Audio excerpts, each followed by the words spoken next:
ఈ మధ్య కొత్తగా వచ్చింది ఏంటో తెలుసా? మా అమ్మా నాన్నలతో నేను కలిసి జీవించలేను, హాస్టల్లో ఉంటా. ఏమైందయ్యా మీ అమ్మా నాన్న? మా అమ్మా నాన్న రాకాసి రంపలో. మా అమ్మందే పిల్లలు చేసిన తప్పులు కప్పెట్టకపోగా మా నాన్న ఇంటికి రావటంతో జోరీగలాగా మా నాన్న చెవిలో ఊతుంది.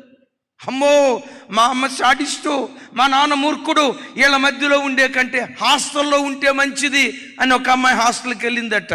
ఆ షాపింగ్ మాల్లో ఈ షాపింగ్ మాల్లో బట్టల షాపుల్లో పనిచేసిందట. ఆ బట్టల షాపుల్లో పనిచేసేవాడు ఒకడు ఈ అమ్మాయి మీద కన్నేశాడు. మాట కలిసింది, నేను పెళ్లి చేసుకుంటాను అన్నాడు. సహజీవనం అంటారే ప్రారంభించారు. ఈలోపు ఈ అమ్మాయి గర్భవతి అయింది. గర్భవతి అయిన 4 నెలల తర్వాత అసలు సంగతి తెలిసింది. వాడికి ఆల్రెడీ 2 పెళ్ళిళ్ళు అయిపోయినాయి, నేను 3వ భార్యనని.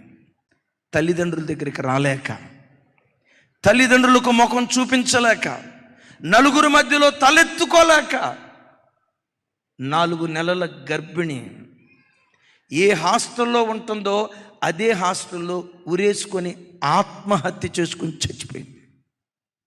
యవన బిడ్డలారా, ఒకసారి నా వైపు చూడండి. ఈ భూమి మీద నీ క్షేమాన్ని కోరుకునే వాళ్ళు ఎవరైనా ఉన్నారా అని నన్ను అడిగితే నేను చెప్తా, నీ తల్లిదండ్రులకు మించి నీ క్షేమాన్ని కోరుకునే వాళ్ళు ఎవరున్నారు? అమ్మ నవమాసాలు మోసిందే, పురిటి నొప్పులు పడి నిన్ను కందే, 20 సంవత్సరాలు నిన్ను పెంచిందే, నీ బట్టలే ఉతికిందా, నీకు అన్నమే వండి పెట్టిందా, సమస్తము రెక్కల ముక్కలు చేసుకొని ప్రతి నెల కార్పొరేట్ స్కూల్లో చదివించడానికి నీకు ఫీజే కట్టారా? ఇంత త్యాగం చేసుకొని వాళ్ళకు కలిగిన సమస్తాన్ని నీకు దారపోస్తే ఈరోజు ఏదో చిన్నగా ఒక మాట గద్దించారని నాన్న నీకు శత్రువయ్యాడా? అమ్మ నీకు శత్రువైందా? కూర్చొని ఆలోచించు. అమ్మకంటే నిన్ను ఎక్కువగా ప్రేమించేవాడు ఎవడున్నాడు?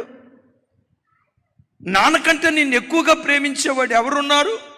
నా తల్లిదండ్రులు ఎంత బాధ్యత కలిగిన వాళ్ళు కదా, వీడు ఏమైపోతే నాకెందుకు, ఇదేమైపోతే నాకెందుకు అని బాధ్యతారాహిత్యంగా బ్రతికేవాళ్ళు కాదయ్యా. ఇలాంటి బాధ్యత కలిగిన తల్లిదండ్రులు నాకు ఇచ్చినందుకు నీకు స్తోత్రమని వాళ్ళ చేతి నీడలో బ్రతుకు. అమ్మను దీవించిన దానికంటే, నాన్నను దీవించిన దానికంటే మీ పూర్వపు వంశ చరిత్రలో ఎవ్వరిని దీవించనంతగా నా దేవుడు నిన్ను దీవించటం ప్రారంభించునుగాక. నిన్ను నిండు మనసుతో ప్రేమించే వాళ్ళు ఈ భూమి మీద దేవుని తర్వాత ఎవరైనా ఉన్నారంటే నిన్ను కన్న గర్భమే అన్న సంగతి మర్చిపోకండి.